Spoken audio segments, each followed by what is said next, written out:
Hello guys, I am Utkarsh Goswami and welcome to my channel Utkarsh educator.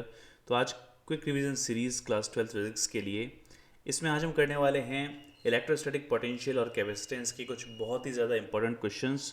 तो last minute concept booster के लिए इन सभी questions को आप रिवाइज करके जाइएगा। बहुत ही ज़्यादा इंपॉर्टेंट क्वेश्चंस हम आज डिस्कस करने वाले हैं और सारे क्वेश्चन कॉन्सेप्ट बूस्टर हैं। ओके, ये आपका कॉन्सेप्ट बिल्ड करेंगे और आपके कन्फ्यूजन्स को दूर करेंगे। तो कुछ मैंने इंपॉर्टेंट क्वेश्चन सेलेक्ट किए हैं आपके सेकंड चैप्टर के पार्ट 1 फिजिक्स के। तो इन क्वेश्चंस को हम चलो आज रिवाइज करते हैं। ओके, तो क्वेश्चन नंबर 1 आज देखते हैं हम। What happens to the capacitance of a capacitor when an dielectric slab is placed between its plate.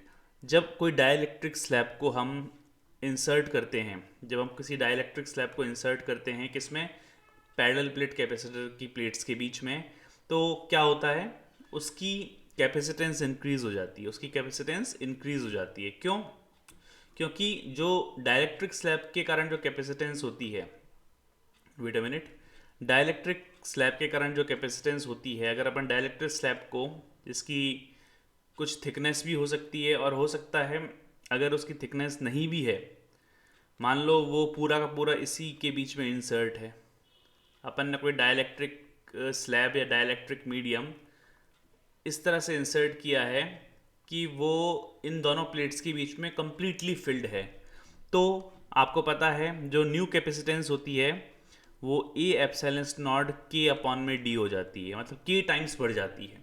जो न्यू कैपेसिटेंस होती है वो ओल्ड कैपेसिटेंस की के टाइम्स हो जाती है, तो जिसके कारण कैपेसिटेंस में इंक्रीज होता है। ठीक है, कैपेसिटेंस में इंक्रीज होता है। तो the dielectric reduces the effect of electric field, वो इलेक्ट्रिक फील्ड के इफेक्ट को थोड़ा रिड्यूस कर देता है, allowing the capacitor to store more charge for the same potential difference. Potential difference same रहेगा, बट क्योंकि डाइलेक्ट्रिक स्लैब को हमने डाल दिया तो वो कैपेसिटेंस को के टाइम्स इंक्रीज कर देता है। ठीक है, तो ये इसका आंसर रहेगा। क्वेश्चन नंबर 2 देखते हैं। A parallel plate capacitor with air between the plates has a capacitance of 8 picofarad. Okay, what will be the capacitance if the distance between the plates is reduced to half?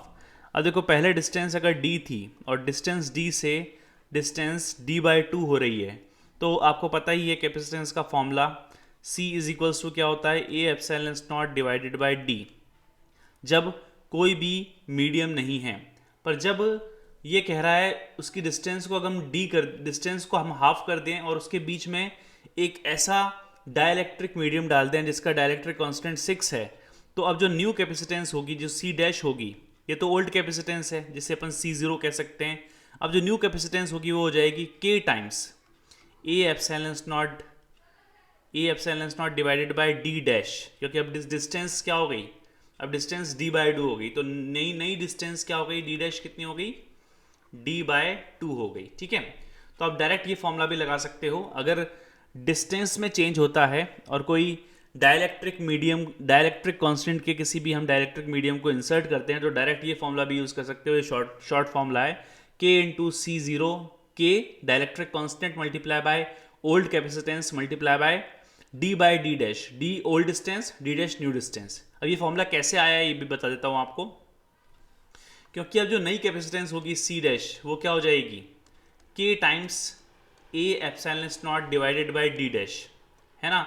और D dash की क्या value put up करोगे आप, d/2, है ना। D dash की जो value put up करोगे वो होगी d/2, तो C डैश आपका बन जाएगा K A epsilon naught divided by D dash की जगह रखेंगे d/2, तो देखो d नीचे रहेगा, 2 ऊपर रहेगा। अब ये 2 क्या है, जो आपकी नई डिस्टेंस थी, जो आपकी नई डिस्टेंस थी। तो ये फॉर्मूला देखो, जनरली हम इस फॉर्मूले को, ये जो पूरा फॉर्मेट है इसको आप इस फॉर्मेट पे भी लिख सकते हो, k multiply by C0 into d/d dash, क्योंकि k की वैल्यू क्या रहेगी, k की वैल्यू कितनी रहेगी, 6 रहेगी।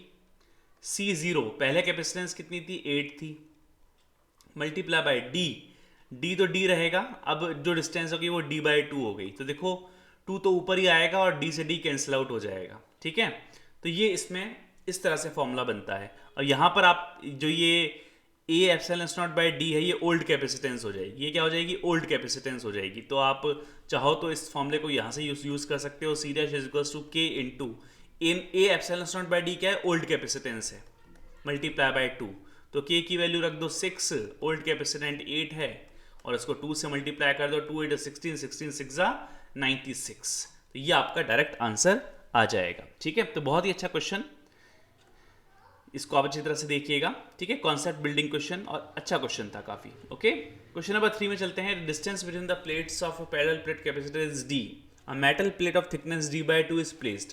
देखो पैरेलल प्लेट की जो डिस्टेंस है वो तो D है, आपको सभी को पता है, और एक मेटल प्लेट को इंसर्ट किया है, मेटलिक प्लेट इंसर्ट की गई है बीच में, जिसकी थिकनेस D/2 है, जिसकी थिकनेस D/2 है। तो जो इफेक्टिव सेपरेशन रहेगा वो D/2 का रहेगा। क्यों? क्योंकि इस पूरे D में से इस D/2 की थिकनेस माइनस हो जाएगी, इस पूरे D/2 की थिकनेस क्या हो जाएगी? माइनस हो जाएगी। तो जो इफेक्टिव थिकनेस बचेगी वो ये वाली बचेगी, बस साइड वाली। जो ये थिकनेस बचेगी सिर्फ ये वाली बचेगी, और इसकी वैल्यू क्या रहेगी? इन दोनों की वैल्यू अगर अपन मिला दें, इन दोनों की वैल्यू अगर अपन मिला दें तो वो इफेक्टिव सेपरेशन रहेगा D minus D/2 is equals to D/2 का। ठीक है, यानी हम ये कह सकते हैं ये दोनों D/4 के होंगे, ये भी D/4 का होगा और ये भी D/4 का होगा। तो दोनों का अगर आप जोड़ दोगे तो ये D/2 बन जाएगा। ठीक है, तो इफेक्टिव सेपरेशन कितना का रहेगा? D/2 का। तो न्यू कैपेसिटेंस निकाल लो, तो आपका फॉर्मूला लगा दो, एप्सिलॉन नॉट A अपॉन में D/2, तो 2 एप्सिलॉन नॉट A अपॉन में D। अब यहाँ पर उसकी तो बात कर नहीं रहा ये, ठीक है, मेटलिक प्लेट है तो कोई दिक्कत की बात नहीं है, आप डायरेक्ट न्यू कैपेसिटेंस इस तरह से निकाल सकते हो, एप्सिलॉन नॉट A अपॉन में D/2 करके। ठीक है, क्योंकि डिस्टेंस में ही चेंज हुआ है बस। तो 2 ऊपर चला जाएगा तो 2 एप्सिलॉन नॉट A अपॉन में D आ जाएगा। तो 2 एप्सिलॉन नॉट A, जो नई कैपेसिटेंस हो गई वो क्या हो गई? 2 epsilon not A divided by D। तो epsilon not A divided by D क्या थी? ओल्ड कैपेसिटेंस, यानी ओल्ड कैपेसिटेंस का ये कितने टाइम्स हो गई? 2 टाइम्स हो गई, कैपेसिटेंस डबल हो गई। डिस्टेंस को एक हाफ, एक ऐसे मेटल प्लेट जिसकी थिकनेस D/2 है उसको रखने पर। ठीक है, अब यहाँ पर आपको ये सीरीज कॉम्बिनेशन का क्वेश्चन आ रहा है। 2 डाइलेक्ट्रिक स्लैब्स जिनकी थिकनेस D/2 है each, and dielectric constants K1 and K2 are placed one above. अब जब अपन को पता है डाइलेक्ट्रिक स्लैब्स एक के ऊपर एक रखे हैं तो ये सीरीज कॉम्बिनेशन हो गया। ये कौन सा कॉम्बिनेशन हो गया? सीरीज कॉम्बिनेशन हो गया। ये K1 है और ये K2 है, और ये आपकी पैरेलल प्लेट्स हैं। ये आपकी क्या है? पैरेलल प्लेट्स हैं जिनकी जो सेपरेशन है वो D है। तो आपको पता है ये रखे हैं, तो आपको नेट कैपेसिटेंस निकालनी है, तो आप सीरीज का फॉर्मूला लगाओ। सीरीज का फॉर्मूला पता ही है, is equals to 1/C1 plus 1/C2। ठीक है, अब ये जो C1 है, C1 की वैल्यू आपको रखनी है K1 एप्सिलॉन नॉट A/D, क्योंकि यहाँ डाइलेक्ट्रिक स्लैब है जिसका डाइलेक्ट्रिक कांस्टेंट K1 K2 है। तो ये वैल्यू आप रख दो बस। तो ये यहाँ पर पुटअप कर दी है वैल्यू। ठीक है, थोड़ी सी मैथमेटिक्स लगानी है। D1 और D2, देखो दोनों का जो सेपरेशन ये कह रहा है D1 और D2 की value, the dielectric slabs of thickness D/2, दोनों का जो थिकनेस है वो सेम है, थिकनेस D/2 की है। तो दोनों की थिकनेस D1 D2, यहाँ पर D1 यूज़ करनी है और यहाँ D2 यूज़ करनी है। दोनों ही D1 is equals to D2 कितने किसके बराबर हैं? D/2 के बराबर हैं। ठीक है, तो यहाँ D1 D2 की जगह D/2 पुटअप करोगे। अब थोड़ी सी मैथमेटिक्स लगानी है और इसके बाद आपका आंसर आ जाएगा 8 एप्सिलॉन नॉट A अपॉन में 3D। ठीक है, D/2 अपॉन में 2 epsilon not A plus D/2 upon में 4 एप्सिलॉन नॉट A। 2 2 4 हो जाएगा, ये 2 4 8 हो जाएगा। दोनों को जोड़ देंगे। ठीक है, दोनों को जोड़ देंगे, दोनों को जोड़ दो बस। तो D अपॉन में कितना हो जाएगा? 4 epsilon not A plus D upon में 8 एप्सिलॉन नॉट A। तो एलसीएम ले लो बस, 8 एप्सिलॉन नॉट A एलसीएम आ जाएगा, और यहाँ 2 की मल्टीप्लाई हो जाएगी क्योंकि हमने एलसीएम 8 लिया है। तो ये 2D कितने हो जाएंगे? 3D अपॉन में 8 एप्सिलॉन नॉट A। और ये किसकी वैल्यू थी? 1/CS की थी, तो इसको उल्टा कर देंगे। उल्टा करोगे CS आ जाएगा आपका 8 एप्सिलॉन नॉट A अपॉन में D आ जाएगा बस। तो आपका आंसर आ गया 8 एप्सिलॉन नॉट A अपॉन में 3D, सॉरी नॉट D, क्योंकि 3 ऊपर है तो 3D। ठीक है, क्या हो जाएगा? 3D। ठीक है, काफ़ी अच्छा क्वेश्चन था। नेक्स्ट, गाउस थ्योरम स्टेट करनी है इलेक्ट्रिक फ्लक्स के लिए of any close surface is 1/epsilon naught time the charge enclosed by the surface. Okay, sorry इसका क्वेश्चन देख लेते हैं पहले। State Gauss theorem in electrostatics, using this theorem derive an expression for the electric field intensity due to infinite plate sheet of charge having charge density sigma. Sigma charge density है और उसके लिए आपको expression derive करना है using Gauss theorem, और Gauss theorem आपको state करनी है। ठीक है, तो ये आपका चैप्टर 1 में से ही है और ये बस आपका जो शीट का क्वेश्चन था वो यहाँ पर दे दिया गया है, तो कोई दिक्कत की बात नहीं है, जो चैप्टर 1 का ही क्वेश्चन है ये।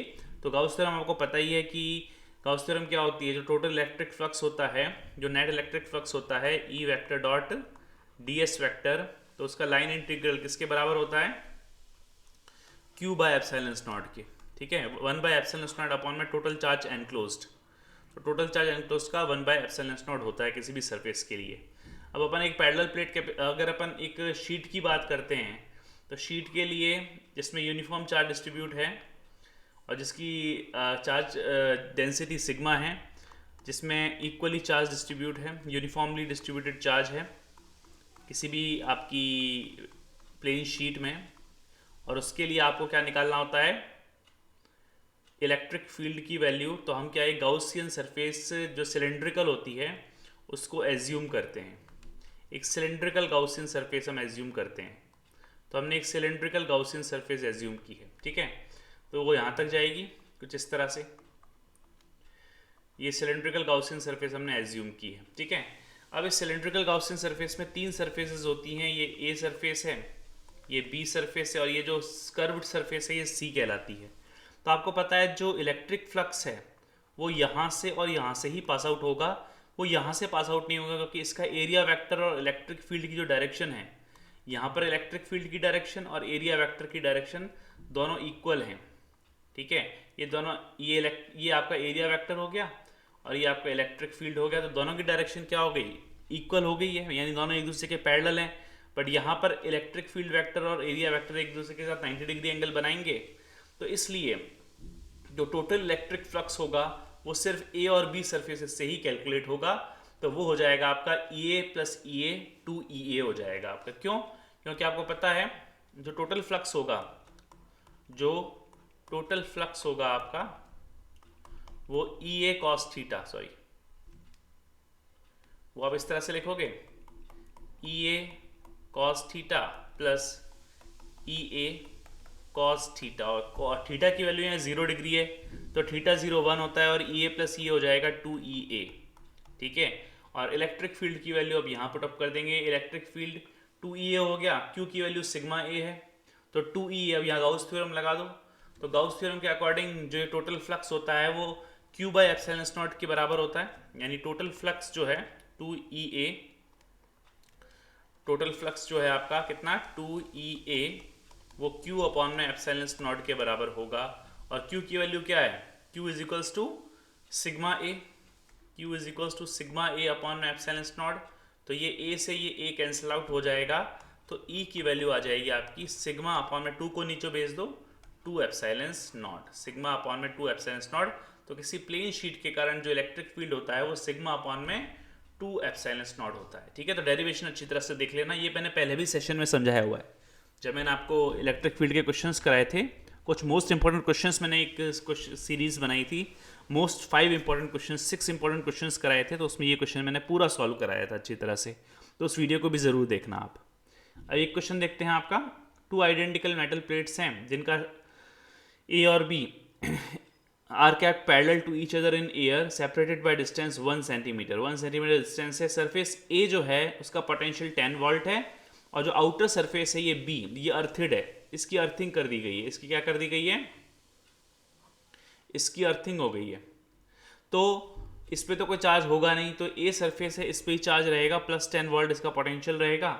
तो बस आपको इलेक्ट्रिक फील्ड का जो फॉर्मूला है वो लगा देना है, V अपॉन में D लगा देना है। तो V कितना है आपका, पोटेंशियल है 10 का, और सेपरेशन 1 सेंटीमीटर, 1 सेंटीमीटर कितना होता है 0.01, तो आपका इलेक्ट्रिक फील्ड आ जाएगा 1000 वोल्ट पर मीटर। इजी क्वेश्चन, ठीक है। अब ये कह रहा है what is the work done in moving 2 microcoulomb charge from corner A to B of square. एक स्क्वायर है आपका, एक स्क्वायर है, इसका एक कॉर्नर A है, इसका एक कॉर्नर B है, इसका C है और ये D है। बीच में एक चार्ज रखा है, ये कह रहा है बीच में एक चार्ज रखा है 10 माइक्रोकुलम का। तो यहाँ जो 2 माइक्रोकुलम के चार्ज हैं, इसको ए कॉर्नर से बी कॉर्नर में मूव करने में कितना वर्क डन करना पड़ेगा। तो आप देख सकते हो बीच में चार्ज 10 का है और यहाँ से यहाँ मूव करना है। तो आपको पता है इस चार्ज की डिस्टेंस यहाँ से और इस चार्ज की डिस्टेंस यहाँ से सेम ही रहेगी, क्योंकि ये तो सेंटर पॉइंट है। तो यहाँ से और यहाँ से डिस्टेंस सेम है, तो डिस्टेंस सेम होने के कारण इन दोनों का पोटेंशियल सेम हो जाएगा। मतलब V A is equals to क्या हो जाएगा, वी बी हो जाएगा। तो जो नेट वर्क डन होगा, वर्क डन क्या होता है, डेल्टा डब्ल्यू, हम अगर अपन वर्क डन की बात करते हैं तो वो आपका होता है V B minus V A, potential difference के बराबर है ना, divided into multiply by Q कर देते हैं, multiply by Q, V A minus V B multiply by Q. अगर अपन अच्छी तरह से देखें पूरा, तो आपका जो वर्क डन होता है डेल्टा डब्ल्यू, वो होता है आपका delta V multiply by Q. तो डेल्टा वी होता है V B minus V A. तो डेल्टा वी की वैल्यू क्या है, V B minus V A, जो कि ज़ीरो हो जाएगी, क्योंकि V B is equals to V A हो गया। तो इस केस में वर्क डन भी क्या हो जाएगा, 0 जूल हो जाएगा। तो स्क्वायर है इसलिए डिस्टेंस सेम रहेगी, और डिस्टेंस सेम है तो दोनों पॉइंट्स का पोटेंशियल सेम, और पोटेंशियल सेम तो वर्क डन 0। ओके, ये क्वेश्चन था। आज का लास्ट क्वेश्चन देखते हैं। एक आपको ये डायग्राम दे रखा है, इस डायग्राम में C1 C2 की वैल्यू आपको दे रखी है 3 और 4। तो देख सकते हो यहाँ पर आपके जो C1 C2 हैं, इस अगर अपन इसकी बात करें C1 C2 C1 की, तो यहाँ C1 ये वाला C2 और नीचे वाला C1 ये सीरीज़ में है, ये सीरीज़ में है। तो सबसे पहले 1 सीरीज़ लगा के इनका सीरीज़ कॉम्बिनेशन निकाल लेंगे। 1/C1 plus 1/C2 plus 1/C1 कर दो।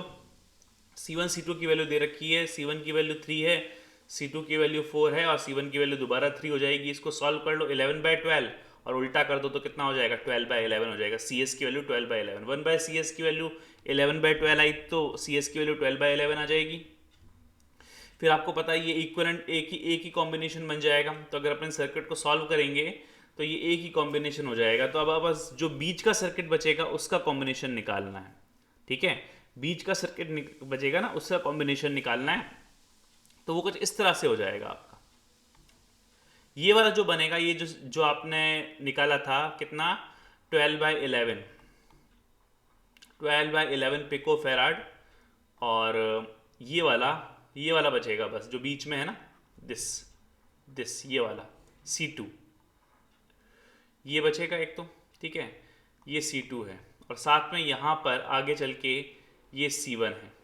आगे चल के यहाँ पर एक और कॉम्बिनेशन दे रखा है C1 का। ठीक है, और ये A पॉइंट है और ये B पॉइंट है। तो देखो ये दोनों पैरेलल में है, ये दोनों पैरेलल में है, तो इनको जोड़ लो, इनको जोड़ लो। C2 की वैल्यू पता ही है, C2 की वैल्यू कितनी है, 3 है। तो दोनों को C2 की वैल्यू कितनी है, 4 है। तो बस दोनों को जोड़ लेंगे तो ये मिडिल कॉम्बिनेशन आ जाएगा 4 + 12/11। तो C2 + 12/11 कर लो तो इसका आ जाएगा आंसर 4। C2 की वैल्यू 4 है और 12/11, तो दोनों को जोड़ोगे तो ये हो जाएगा 56/11। 11 4 जा 44 + 12 56/11 पिको फेराड। अब देखो ये वाला कॉम्बिनेशन और ये वाला कॉम्बिनेशन सीरीज में आ जाएंगे, यानी ये जो C1 है और ये जो 56/11 है, ये क्या आ गए, सीरीज में आ गए। और एक और है आपका, एक C1 C2 C1 ऊपर है, यहाँ पर अपन ने लिखा नहीं, यहाँ एक और बचा हुआ है ना, अभी यहाँ एक और C1 बचा हुआ है। ठीक है, तो ये C1 और ये 56/11